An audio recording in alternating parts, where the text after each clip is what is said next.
Welcome to Real Estate Success DFW, the podcast where top producing agents from Dallas-Fort Worth come together to share their stories and strategies behind their success. I'm Shaune Corbett, your host, and with over 300 million sold in the local real estate market and the honor of being best of B multiple times, I know what it takes to make it in this market. Each episode, we're going to dive into the world of real estate, learning from the very best in the industry. If you're ready to level up your game, you're in the right place. Let's get started. Thanks everyone for joining us on another episode of Real Estate Success DFW with Shaune Corbett. I had a celebrity in the studio with me. Stop it, Shaune. Ashley Gentry. She is a very experienced podcaster. She does the same things that I'm doing, and I've been wanting to have a time to sit down with her, and now we have that opportunity, so thank you for joining. Oh, it's such a pleasure. Thanks for having me. So we connected actually at, what even that long ago, I've heard of you, but we didn't connect actually that long ago. It was an event that we had at MetroTex. You were out in the lobby. I was. And you were just sitting there and you were talking to another agent at the time. And I said, I like this building. I like the facility. I'm looking at growing a group and I'd like to, bring it into something that gives me more space. And you gave me a tour. I did. Of the facility to show me the classrooms and things like that. Always take an opportunity, Shaune. And you could expand and have large amounts of groups in that space for training or for monthly meetings and things like that. But I understood you were doing podcasting. And I think even at the time I said, hey, you should join and do one of the podcasts with me. I think I might even asked you that day, and I got your contact info. You did? Yeah, you captured that right away. So Ashley was the past president of MetroTex, which is the 5th largest local association in the United States. That is currently the 5th largest. Currently. Yeah. And maybe bigger. We have an opportunity. I'll take the mic for 20 seconds. We actually just announced that both the MetroTex Association of Realtors and the Collin County Area Realtors, which are the 2 largest in North Texas, and 2 mega boards, have approved a plan of merger unanimously, actually. And so now we go into the due diligence phase, just like a contract, right? We executed a contract, and now we're deciding if we want to continue to move forward. And that would actually make us the 3rd largest organization in the country. I think nearly 37,000 members. That's incredible. Why do this? So I think that's, everybody's kind of wondering, because Collin, nobody's limping into this deal, right? We both have boards, they both have competing interests somewhere. Correct. Most of it's the same, but they have some differences, like we don't like the way MetroTex does it. Yeah. We don't like the way Collin County does it. I think that's just we're seeing a lot of consolidation and, mergers and acquisitions across the board.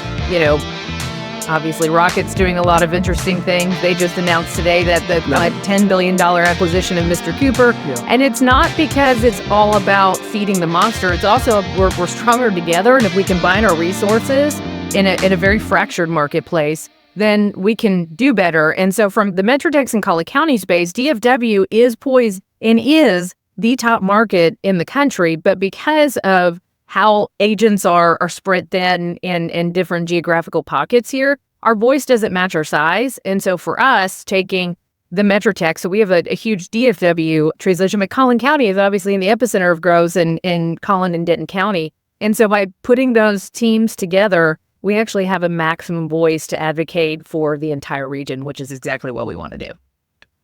Wow. Who approached who?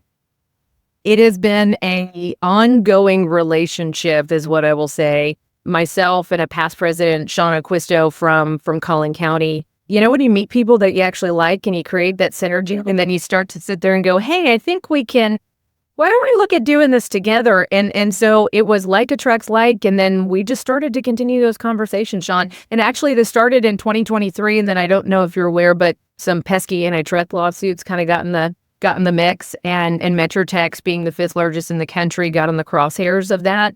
And so we decided to kind of pump the brakes. Let's get to that point. And then obviously we had the nationwide settlement in March of 24. So after that happened and we got our new CEO, Justin Landon, we realized, okay, let's get that past us, and we need to keep on going forward. So the settlement was just, a way for us to keep moving. And we just recognized that, again, we need to be stronger together for the fractured marketplace. And there's a lot of uncertainty in the agent population, which is why you do this and the education and the podcasting. And so for us to have that voice and be able to say, hey, let's lead from the front and teach the agents in our marketplace how they can still create thriving businesses. And the organization now wants to be the indispensable extension and resource to the brokerage and the agent community. And so we're changing what our value proposition is, just like the agents are having to do post-settlement. I like that. You were talking a little bit about, like the podcasting and the elements that we do here. So Sure. Podcasting, I know, has been a part of what you do. You have your own podcast. You were doing podcasting for a few years, even prior to becoming the president Sure. of MetroTex. So how did that even come up? And why is that a part of your kind of business model? Yeah, so I think the biggest thing is obviously now everything's an earmarker, right? 2024 was the year of the settlement. 2020 was year of COVID. And what a crazy ride that was for the real estate community at large. But then for the Realtor organization, it was, how do we continue to disseminate information to the agent population? Our buildings were shut down, our brokerages, some of those weren't operating in brick and mortar standpoint. And we knew there were contracts updates that were going on at the time. There was a ton of disruption in the leasing and property management space because of eviction moratoriums and all of those things. And ultimately, we still had to figure out how to transact business, didn't we, Shaune, during that time? 100%. But we wanted to make sure that our members had the best tools and resources in real time to know what was going on from a municipality side, from a regulation side. And so it was really one of those things in a professional development meeting where our amazing team was kind of like, how do we do this? Can we do a video? Is anybody scared or not scared to do video? And I said, I guess I'll do it. And then from there, what we saw was the fruits of our labor, where agents were saying, oh my gosh, I needed this. And so they're tuning in, and we do real-time chat at the same time. And so it's evolved. We've been doing this for 5 years now, and we've had it's now gotten to a national landscape where we just had, Jack Miller was the CEO of T360, which is it is the largest, real estate consulting group. That's Stefan Swanepoel's company. And so he was just on last week. We've had Leo Perea. I think you know that guy. Heard of that guy. Yeah, I think you've heard of that guy. And so what we've done is by being, again, that resource to our agent community and having such a large population at MetroTex, we just said we need to continue to do more and bring that information. And so it's been a really successful it's the number one media tool that we have actually been able to do from the MetroTex side. And that's pretty cool when you look at that progress. So do you feel like you piloted the opportunity as kind of like the pioneer in that space? Because I'm sure others have done it, but it's hard to be like the one that's done it. Well, look, here's what I will say. I had amazing talent that really co-piloted this with me. Danny Hardiman, who is an amazing property manager in our space. And that was a real focus early on because that was where a lot of the disruption was from leasing and property management during those COVID times, and several other contributors. But ultimately, what we had kind of a niche of what we were doing. It was contracts and then leasing and property management. Ultimately, we wanted to create something a little bit more holistic. And I just kind of said, look, I'd love to drive this and pilot this, because I think that's the biggest thing when we talk to agents. It's not about having a unique idea or perspective. It's about consistently doing it. And I think that's the hardest time, is sometimes you can get somebody to do something for a short amount of time. I'm crazy enough to sit here and say, I'll do this until you tell me not to do it anymore. And so, people have asked me, okay, are you going to turn it over now that you're not president? I'm like, I started it when I wasn't president. So as long as our audience in the marketplace is still demanding real talk with MetroTex, we're going to continue to do it. So I'll take the nod that I've been crazy enough to do it for 5 years straight, given everything that's going on. And I love to see the success that we've built. Okay, I want to talk about the podcasting because this is important. You talked about the holistic approach. Most people don't understand that, you're doing it without short-term return. Oh, right? Absolutely. There is very little. It's hard to take traction. There are others that are trying to create opportunities and get out there and get in front of people. Sure. And you do have that, well, it's not taking hold. So, or you just like, well, it's not what they thought it was, right? It just didn't ever turn what they wanted, or the conversations didn't happen the way they wanted, where they can get pocket of good information, but it's hard to have an engaging conversation, for 30, 40 minutes that matters. But I think people give up too early. Yeah, they do. You kind of mentioned that. So in that space, you do the podcast, you're helping out, we're giving to the community, to agent community, and that's not going to really turn to buyers and sellers directly. Sure. And that's something that agents sometimes have a hard time getting around, because honestly, in our space, I don't think buyers and sellers care a whole lot about real estate news in general. They don't. And it doesn't relate to them. It doesn't hit them. Yep. But so, that's an important element too, when you're doing your conversations and things like that. What do you think about some of that? It's really interesting because I also now have for a year done Winnings Wednesday. Love the alliteration that Rick Davis, made me do. I feel like Waja Wabbit or something sometimes. But it works out because it's from the invent of the internet, the World Wide Web. I said, perfect. Look at that. I love that. So you're like original old school. Original old school with Michelle Ozimi, who actually started it first and then brought me in as a guest, and we realized we had amazing synergy. And that's the biggest thing, Shaune, is if you're not getting energy from what you're doing, you probably shouldn't be doing it. Yeah. And if I didn't get energy from doing Real Talk for the last 5 years, because I can tell you, I'm a lot smarter because of the people that I've been able to get in that virtual room with me. And so the byproduct is I am getting business from this, whether it's confidence to be in different spaces and different rooms, whether it's the relationships that now I've procured because of the guests that I've had on there, or the fact that my sphere of influence and my clients actually see that I'm consistently doing something and they know I'm on the forefront of what's happening. I am proactive, not reactive in our marketplace. So they might not watch it, but they see me and they see the headlines and the copyright of what I'm doing, and they know I'm staying ahead of the curve. And it's the same thing with Michelle. Now everybody kind of knows there's a whole nother audience that are like, hey, we love yours and Michelle's podcast. And it's a different energy, right? You watched an episode a couple of weeks ago, and we really have fun. And so it's a shift from what we do with MetroTex. But, I've been doing that a year, I've been doing the other for 5 years, and people will go, I just see you everywhere now. And I'm like, well, good. That's 5 years of the fruits of my labor finally coming to fruition. But that's 5 years. Yeah. And then a year of another podcast on top of that. So, but that's why I say if you don't get energy from doing a podcast, if you don't get energy from doing video, it can be really hard to keep it up. This may not be your space. It's not your space. There are tons of people that are fantastic bloggers. I hate to write and read. So I don't want to blog. I love to consume information. I'm an auditory learner. So that's why this space works for me. Oh, I feel you. And, in your end audience, even if it's not the buyer seller, the credibility angle is where Correct. You're going, right? Yeah. So you have these conversations, you're staying on the forefront. And it's kind of like, if I wrote a book to agents and it was a top seller, or even if it was just an author of the book, mm-hmm. all of a sudden that my buyers and sellers, well, you wrote a book. Yeah. You must be kind of smart if you read the book. It's kind of like that instant credibility. Yeah, absolutely. It's what websites used to do for agents, and now websites like, oh, it's nothing. Let me see what you do on social media. It's a checkbox. It's a checkbox. If you don't have a website, then you're not at least legit. Yeah. Unfortunately, we all have CRMs that do it all free now. Of course. So we have systems that do that. I actually delete my website address from everywhere because I want to promote my podcast. Yeah. And I'm not trying to reach cold market buyer sellers. Well, that's what you even asked for my website. And I was like, I didn't even put it on there. Yeah. In podcasts, you got to have some basic information, but sure. I think your conversation and where you're coming from, I think is going to lend enough credibility that maybe we don't need those little details. Yeah.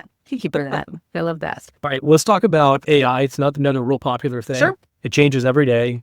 And most agents, it's really dividing them, right? The ones that are getting on board and the ones that say, all right, well, I'll learn how to write a property description. Sure. And they don't get much farther than that. Yeah. So how has AI been a benefit, or what do you see would be a really good aspect for agents? Sure. It's different because every brain, operates differently. And I think first we need to acknowledge what works for Shaune might not work for Ashley.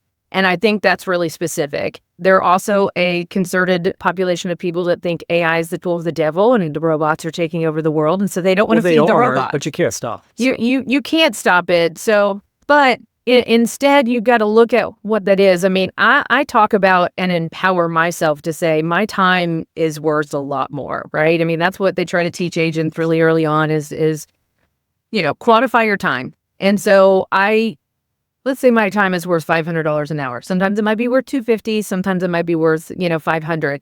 But if I'm sitting there and understanding that a property description, which is very important, right? Because I am telling the world something specific about this house. It is very important, but I would get so stuck in the trenches trying to write the most perfect property description that it would take me over an hour. So that's $500 to write a property description. If I can take the bullet points, teach ChatGPT or Claude AI how I like to speak, what I'm trying to do in the objective, and I can do that, and I can speak to it and do that in 3 minutes, and then have a bullet point, list in a Word doc and then import it in there of all the updates and everything else, and I teach it how I want it, I can do that in 5 minutes. That is a fraction of the time. I also run a property management company with my husband, And his brain works very, very differently. And so he was always trying to steal me to do what he calls the fluffy stuff. Hey, can you help me write descriptions? Can you help me do this? Can you help me do the marketing materials? And I'm like, babe, I don't have enough time. That's why I told you you're at Buttercup, okay? Like, and you're running this side of the business. But once I showed him a couple of things, he taught himself how to do virtual staging. He's taught himself how to use AI, not only for the property descriptions, but to research other municipalities with rental regulations and everything else. And so now he kind of first goes to that. That's his new Google, instead of coming directly to me or another resource. And it empowers his time back. So now the light bulb went off. He's never going to be the guy that uses AI for everything, Sure. but it's bought back a lot of his time and mine. And so I can sit there and say, whether it's ChatGPT or Claude AI, or I think I told you about I had to do a presentation when I was going to speak in Florida, and I was geeking out because I hate to do presentations. Use Canva. Yeah. You had an AI tool used in Canva. Yeah. To recreate it. And then, but I actually had an old slide deck that was really basic and I didn't like it, but that was my presentation. And so I imported that into Google Slides, and I was able to, there was an AI widget that was connecting to it. But and this like through Canva had the add-on, right, to do this? Canva does have the add-on now, but I didn't use Canva. I used Google Slides. And so, but I looked at you and it turned and it even said, the different color palettes and what you were trying to do. And so something that I probably would have had to pay somebody a lot of money to recreate for myself, or would have taken several weeks of going back and forth, I did it in 2 hours in one night. And it's my favorite presentation that they've ever created from a visual perspective. Sure. And so it's things like that where once you get a taste of it, you go, surely there's something that I can do to buy back my time and leverage AI. And I think that's the biggest thing that I would say I'm looking at from just a very hyper-specific side. But man, we are seeing it on a very, high-level side with these companies as well. Oh, yeah. You mentioned Googling and the aspect of, Claude or ChatGPT. That's a clever option for people that are just new to AI. Yep. Stop using Google. Yep. And just use ChatGPT. I know. It's like, it almost gives you like it dissects and finds ways to get the information back to you where you can digest it without having to go to all these websites. And there's no advertising in it. Well, that's the nice part, because you go in a Google search, and I still do it, but you go in a Google search and the first 10 are paid, and half the time you can't even do it because my computer's blocking the ad, and I'm sitting there going, okay, what do I need to look at? So that's what's cool, to your point, is it curates all the top information.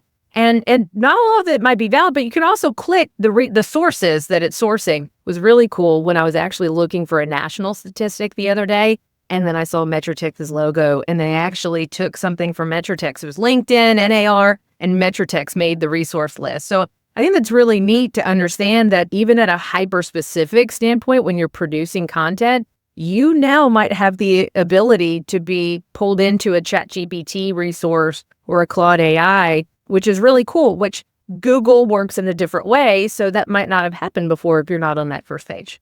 Gotcha. Yeah. Yeah. It definitely comes back and helps. Do you have anything more in the technology space for real estate agents that you might be able to share? So I think I'm going to go back to the MetroTex side for a little bit, because we've done a really great job of, providing education. I think that's something that we've rivaled some of our neighbors, and to your point, strengths and weaknesses alike, and the other associations that are in our footprint.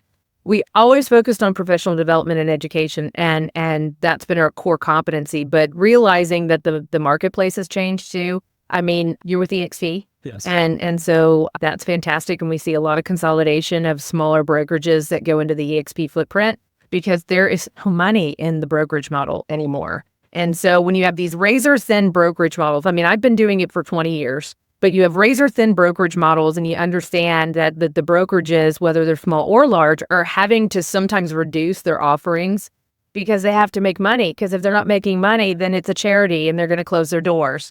And so we've gone into the brokerage community and said, what can we take off your bottom line? What can we figure out from a technology perspective? What do you need us to use our buying power? Because we have currently 27,000 subscribers that we can leverage in buying power and technology. And so we've been really focused on that to understand what can we do from the association side to have that buying power, and pass that off to the brokerage and member community. And I think there's a lot of different things. I think it's great if people still want to use spreadsheets. I think it's great if people don't want to use robust CRMs. I'll be really honest. I'm looking to transfer mine now. I currently don't operate out of a CRM every day, but I'm still a really high functioning agent. And so I know I need to. And so I'm doing some other things and I've gone back and forth, but we also know it's adoption with technology. And I think that's where it's been really helpful for my service on the MetroTex side is I get a focus group of 27,000 agents to understand really adoption levels and usability and friendliness in technology. And so looking at those analytics has been huge. We just unveiled, a Property Shield, which is a company that actually goes in and scrubs all your listings.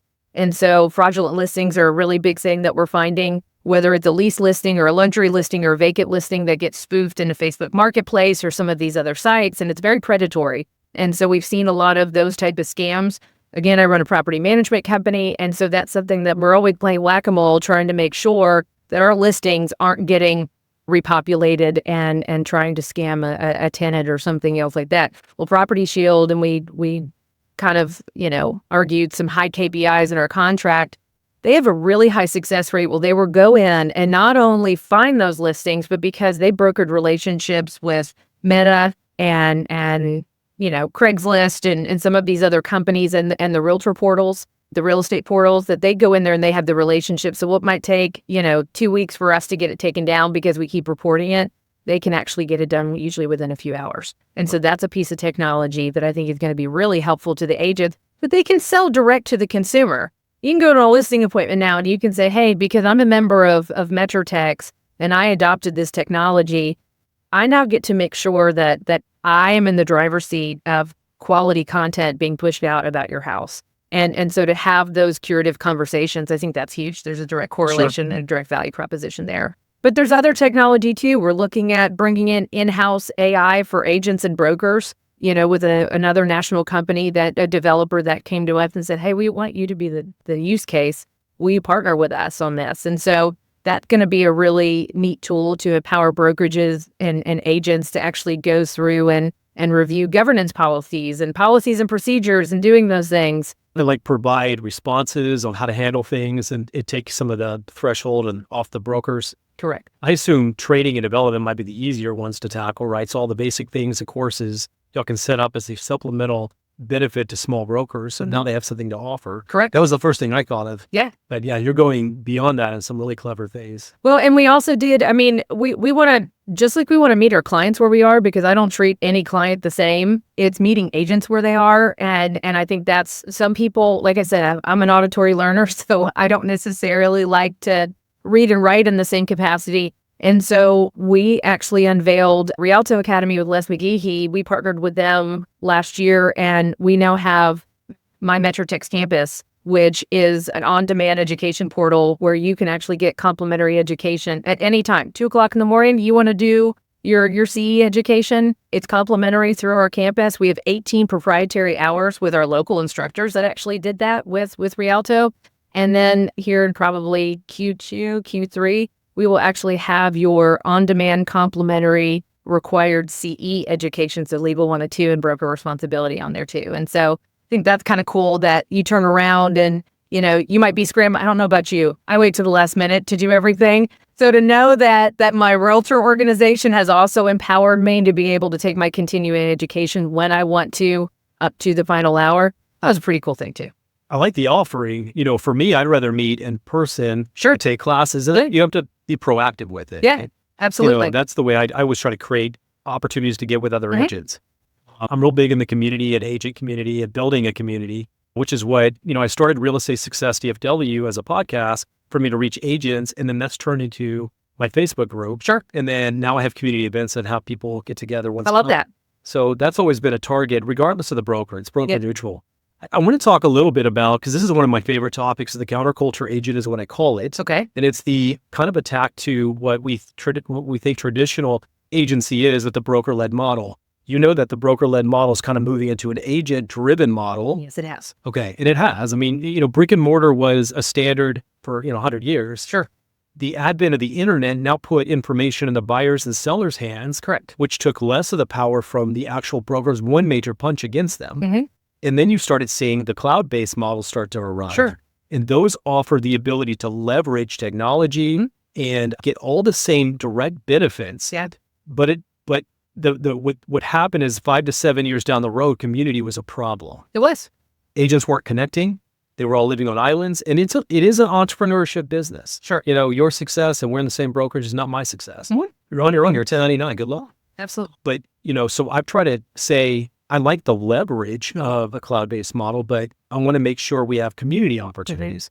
So some of the things I used to think was like, I would say the root word of broker is broke. Yes, I can attest to that. And I mean, I'll say that's the way I think about it. Sure. Like, because I was a broker for 10 years. I had about 10 agents, and and I did well. And I realized that every year I had to make my adjustments, and I had to give a little bit more, Right. and I was 50% of my total margin. So I was like, if I'm going to either put my energy in development, I don't want to be in the production. Unfortunately, it always married me into the production in order to be able to keep the things going. So I always. And I know that's just been that transition. So, and there's not one right answer today, of course. That's why it's great. We all get choices. But you have a lot of copycat organizations that come out. And unfortunately, a lot of them are building on a non-profitable model, Sure. which is not sustainable. So it's going to be interesting to see the way a lot of those shape out. Now, some of them bought into the idea, hey, we're going to lose money for a few years, but we're going to have such a strong base that it will overcome that. And there's a lot of those kind of thinking and theory as well. Yeah, I mean, it's really, here's what I would say. If you're an agent in production, you're okay. Focus on your production. Focus on being in an environment where you are supported. You have the tools and resources to go out there and be the best ground warrior producing agent possible. I have now peeked behind the curtain, and so I can't go backwards. And so for me to understand, I used to sit there and go like, why would you do that? There's no money in that, or a flat fee brokerage, or doing all of these things. Like, how do they make money? And I will coin the word from one of my good friends, Rick Davis, and now I can't stop using it. It's figure out your gimmick. And that doesn't mean you're not providing value, but what are you going to drive? What are you going to do? Because ultimately, I say this a lot, I am a philanthropic person.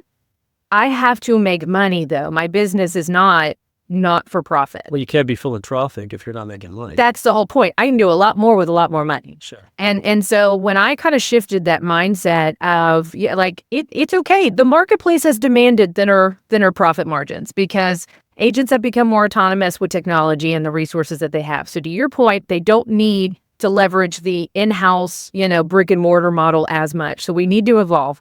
But you turn around and you go, there's these other cloud-based brokerages out there, and you sit there and go, how are they making money with such thin profit margins?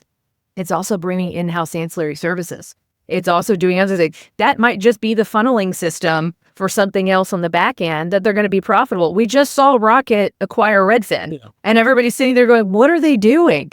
Well, those are two really, I would call fintech companies or technology companies versus... Well, they're platforms. They're platforms. Yeah, they're not really a brokerage and a lender. They're a platform. Correct. And so there's... Some Rocket or like Quicket or something. Yes. Something along those... Yeah, and they're just meant for like streamlined, fast, easy closings. And the Redfin is just a platform that you could work as an agent, but you're going to be an employee. Correct. Or you could be a partner. Correct. And then just get referrals. Yes, absolutely. So what they said was, hey, we're kind of similar. And what if we combine our technology resources and our platforms and see what we can do to leverage more and create more opportunity for a company? It's the same thing why you just heard that Rocket is acquiring Mr. Cooper for nearly $10 billion. And people are going, well, what? That's the largest servicer of loans. Why would they buy that? They just bought $10 billion worth of refinancing leads. So, like that's what they were doing there. Well, more interesting than that is Rocket is really low risk, easy closings. And Mr. Cooper, that's not their business. That's not. They service, low performing loans. Correct. Or high risk loans. So it's interesting that and Rocket's not like the epitome of, quality lending. It just knows how to do easy ones. Yeah. Streamlined. And it has less documents, and that's their gimmick. Sure. It may not be the best deal, but if you just don't want to hassle with your mortgage, that's an option where it's 100% minimal hassle. No, so I think those are the things that we just have to recognize, whether it's the brokerage space, whether it's the lending space or other ancillary affiliated businesses. We are seeing there is a hybrid. Now, I will say that technology is allowing people to now be higher touch. And I think that's the thing that we do have to understand is the more AI we're leveraging, the more technology we're leveraging, it frees up more time for Ashley and Shaune to do what we do best. Oh. And I think that's where I'm excited about where we're going with all of that. And the brokerages.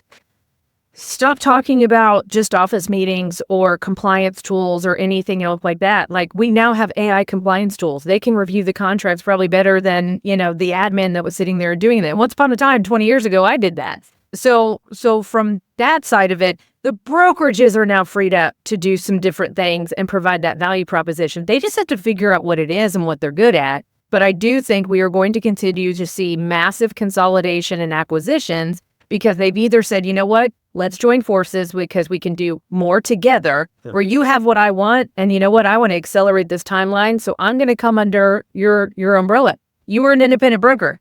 You realize broker met broke, and you put yourself under the EXP umbrella because you saw what they had, and that was something that could potentially make you a little bit more successful. So I think we're going to continue to see a little bit more of that holistically, that people are a little bit more open-minded. You mentioned this, offline, that the expectations of clients have changed as well. Yep. We talked about that big listing information available at their fingertips using internet, and how that takes some of the ability that we could lock down in that space as a broker. That's continuing to evolve, and they have more and more information. Sure. Now they've got, 20 different sites giving us values on all kinds of information, which does compete with the space we're in. Yeah. So how does that affect client expectations when working with clients? That's the thing too. We all hear things, and I really switched my mindset again when a client is using a real estate portal and they say, well, I looked at this portal and it said my value was X. I don't demonize that client for using that portal. That's something that they found. The utility was easy. It gave them information. It made them educated, but they're still coming to me to put that through a filter and say, hey, Ashley, is this information accurate? That's what they're asking. Yeah. Even if they come out and say, well, they said my house is worth it. They're still asking for my opinion. So I don't demonize the technology. I say, look, technology in any given format is not perfect. It is aggregated data, spitting something out.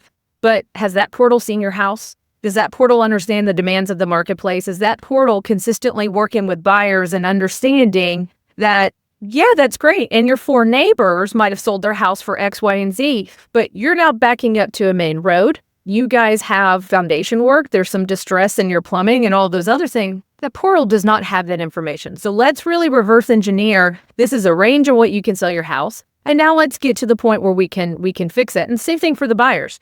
We saw a lot of iBuying, companies especially during COVID, and everybody was sitting there saying, oh my gosh, those instant buyer companies are going to put us out of business because they can go through and they can just, with the hit of a button on the seller or the buyer side, they can go through that process. What we still found was the majority of people still wanted an agent relationship to carry them through the transaction. The technology was just something, they just were screaming, can you remove more friction?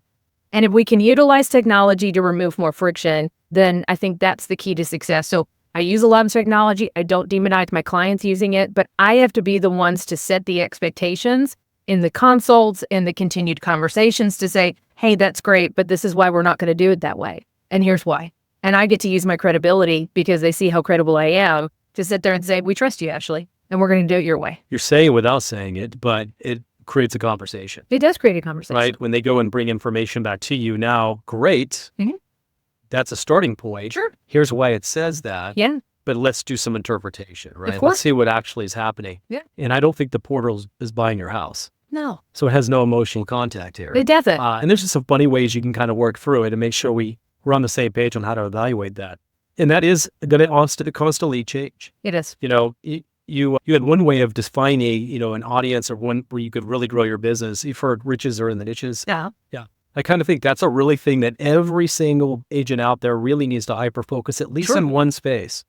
And a lot of them do that. They're like, well, but my niece over in Garland won't call me to, buy a house because I'm over here doing new builds in, Lancaster, wherever it is. The reality is, that's for a cold market base. Yeah. Your warm market's still going to call you. Of course. That doesn't change that aspect. I Sure. think everyone should always build sphere of influence. But if you can at least hyper-focus on an edge, you'll have higher conversion on people you don't know. Yep. One other thing on counterculture agent that I wanted to throw at you, Okay. I'm kind of Look, he's smiling over there. CRM. That's another thing that I think about, and I don't think there's real value in CRMs. And the reason why I say that, You just heard me say that I'm like trying to force myself back into one. I'm going to help you stay off of them. Let me show you this. Okay. So the CRM's design is to touch and stay in front of a cold market you have no relationship. Sure. That's ultimately it's to send them the dribs, to send them the houses, to stay in front of them, send emails. It creates that constant, and you can see it. It's effective, right? You can see all the different touches and things that you never did. Yeah. And it does it for you. There's Sure. a value there. The CRM stops being a value once they become a client. Right. There's no reason to sell Absolutely. anything. Yep. So what if we skipped that step and only worked with people that were already in a warm market? Then you would never need the cold drip system. Yep. So that was my thinking is, because I have a really good CRM and I've got 10,000 people in there. Sure. And the conversion is like, 2 in 10,000, something stupid, right? It's like so irrelevant. And I'm like, I'm going to convert a person that has no relationship with me that I actually probably have to sell to. Yeah. Right. But all my leads and opportunities that get referred to me, I don't have a buyer presentation. I have a listing presentation. I don't know. Last year out of 85,000 agents, I was number 43 in transaction count. Good job, buddy.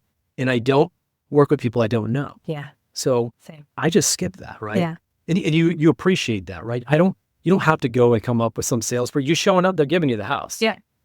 But now it's time to rock and roll. Now we get to have fun and show them how to really add value. Well, I think that's the whole thing because again, if you go back to with AI and technology, you can make a really cute presentation. Yeah. And that doesn't mean that you have the nuts and bolts to back up what you're presenting to that client. And I think knowledgeable clients really understand that, especially ones that have gone through the process of transacting time and time again. And when I go back to the CRM, I know that's the problem is that all these fancy CRMs Sure. have all of these drip campaigns and the connective tissue with all of these other companies. Well, you still have Facebook, you still have Google, and you still have, websites. You have all these things that are collecting all this information. And it's nice to go into something and let it manage it for you. I just want the database because I'm horrible. Like I said, I don't like to read and write. I'm very good at it, but I don't like to read and write. And so I just want somebody to put the information in there. Yeah. So I don't have to look through my spreadsheet or my really nasty notepad that I don't use and there's 14 of them or my text. And I find all my information is there and I operate through G Suite. So everything really goes in there and goes in through my Drive account and all of those type of things. It would be nice to allow technology to import that. So I'm looking for a Google-based CRM, not for a drip campaign, but more for a data collection standpoint and to house that data for me. But as far as I never wanted to be reliant on a technology or a tool to actually do what I do best, and that's brokering those conversations and finding people that I know, like, and trust and want to work with me and reciprocate that. No, I think it should be the goal of all agents. Ultimately, I think realistically, most should be able to hit that in the year 4 or 5, where they now get to decide when and where they were. Yep. And who they will work with. Sure. Or who they refer out. Yeah. Right. Because we have some clients that are just not a good fit for us. There's power in that, isn't there, Shaune? Just sit there and say, you know what? I wish you the best, but I don't think we're aligned. Yeah. What's funny is sometimes when you do that, they come back and go, but I want to be aligned. Okay, great. You weren't listening to me for the last 3 weeks. Yeah. And so now we want an alignment. Let's see if we can do that. But there's power in that. And then I think what we've seen too, giving the education back to the agents. I know that's your core focus of this podcast is the fact that, man, we've been in like 14 different markets in the last 5 years, as far as, just the pace of the market and the type of the market and the financial market and the insurance market. And now we're coming into what is this market today? And I call it a market of opportunity. Sometimes I call it the market that I want to quit, but it's market of opportunity. That's a nice way to say it because there's opportunity for sellers. They still amassed major equity. And if they sold in 21, might have been a lot more fun for them to sell in 21, but they still wouldn't have captured the last 4 years of equity. So it's a market of opportunity for sellers. It's also a market of opportunity for buyers. They actually have the ability to have the wherewithal to make a concerted decision. They have that time to do that. They are empowered to do some more negotiating sometimes, depending on what type of product they're looking at. And so those are things where I sit there and say, educate yourself and figure out what that is. I just was looking at just purely my MLF production numbers, not stuff that I did like off market or, through new construction or anything else. But if I look at my numbers the last 3 years, they're pretty darn consistent. And it doesn't mean I'm not growing. I am leveling up in different capacities.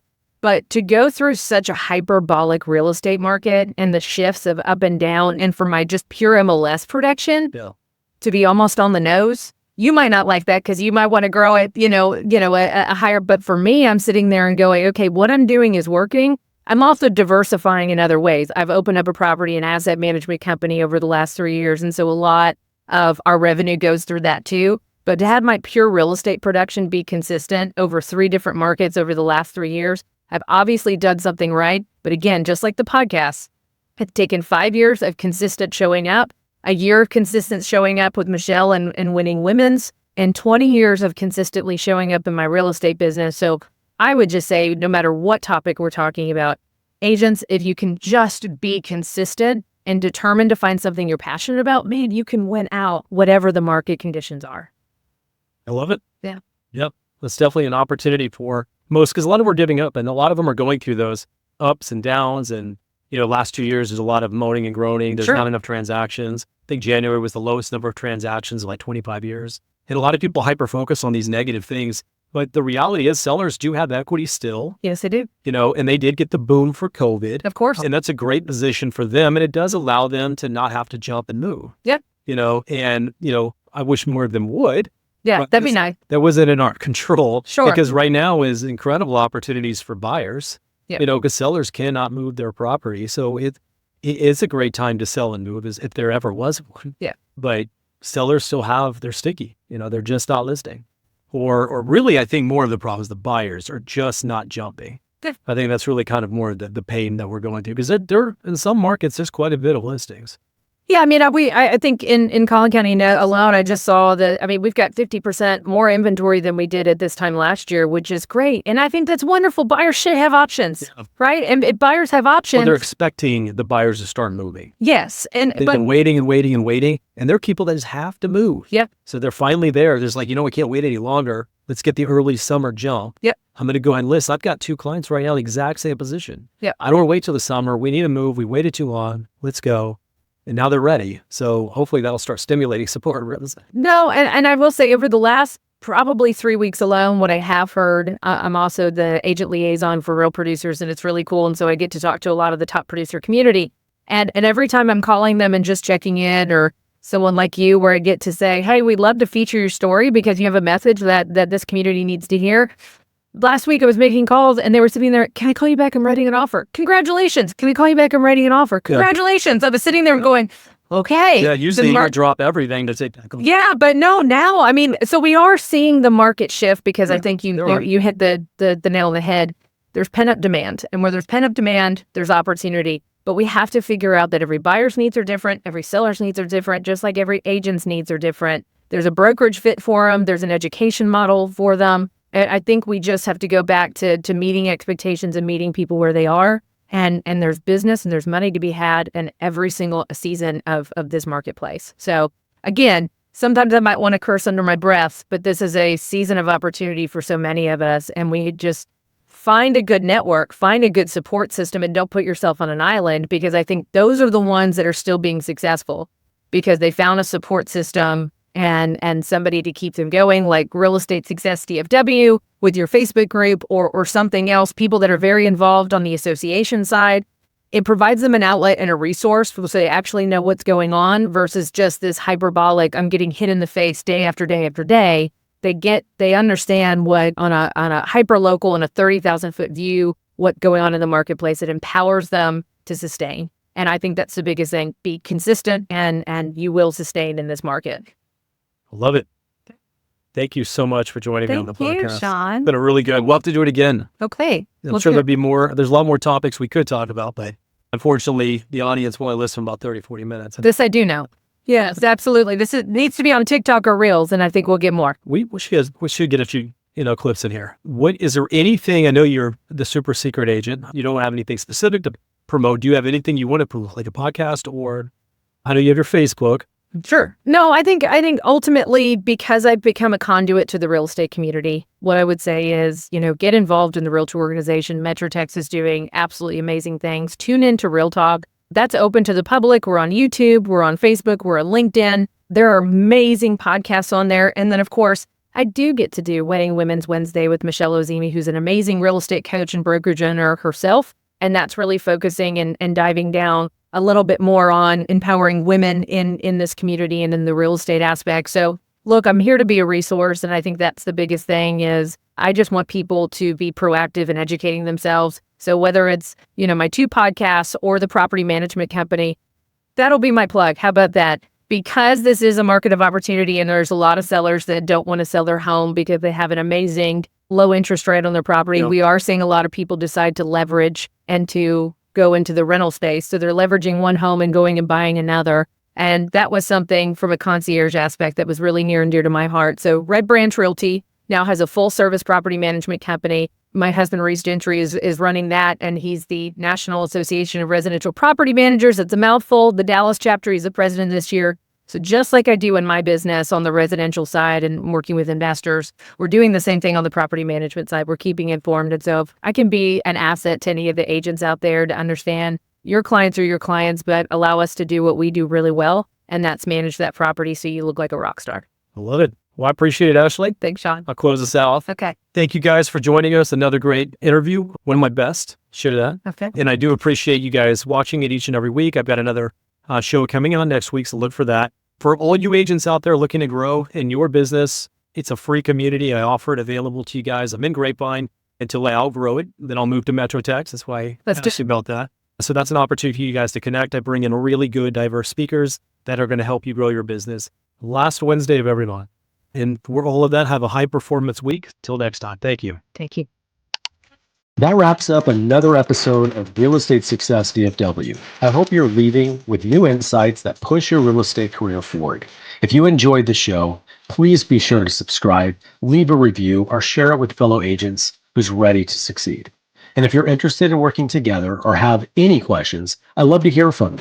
Reach out to me directly. My personal phone is 214-228-0383.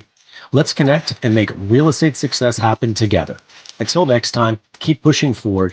I'm Shaune Corbett, and this is the Real Estate Success DFW. Have a high performance week.